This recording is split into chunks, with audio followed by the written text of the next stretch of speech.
विश्वतः अतो येषु विस्तभारे अस्मन्निवेदितम् ते अस्तु भगवन् विश्वेश्वराय महादेवो येदिरस्मान् प्रणक्तु विश्वतः अतो येषु विस्तभारे अस्मन्निवेदितम् ते अस्तु भगवन् विश्वेश्वराय महादेवाय याश्च देहस्तैषवपदाता भगवो भव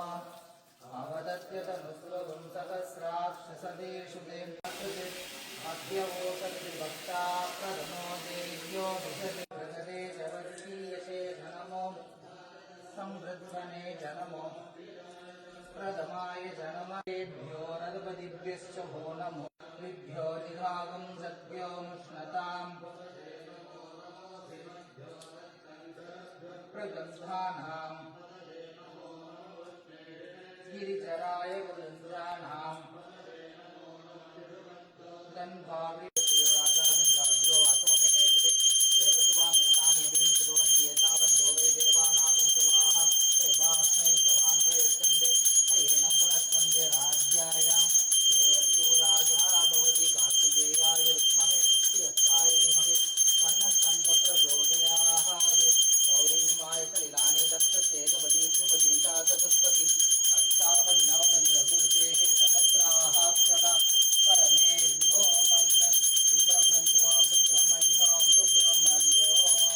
पुष्पं पुष्पवान् वृषावाहान् पशुमान् भवति अग्निर्वापामहायतनं महायतनवान् भवति वायुर्वाय नमः ओं समगतोर्देवस्य सुताय नमः अष्टपुष्पाञ्जलिं समर्पयामि इति तर्पयित्वा प्राणायामपरायणाय नमः वृत्तहन्त्रे नमः वीरग्नाय नमः रक्तश्यामकलाय नमः सुब्रह्मण्याय नमः गुहाय नमः प्रीदाय नमः दिव्यैरार्भरणैर्विभूषितदलं स्वर्गादिसौख्यप्रदम् अम्बोजाभयकुक्कुटत्ववरदं रक्ताङ्गरागोज्ज्वलं सुब्रह्मण्य उपास्महे प्रणमतां भीतिप्रणां शोध्यता ॐ श्री सुब्रह्मण्यानुजाय नमः सुब्रह्मण्याभ्यां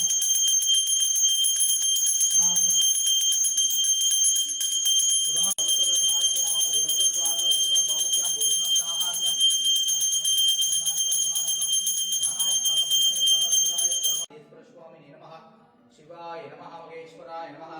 शंभवे नमः पिनाकिने नमः शशिशेखराय नमः वामदेवाय नमः विरूपाक्षाय नमः कपर्दिने नमः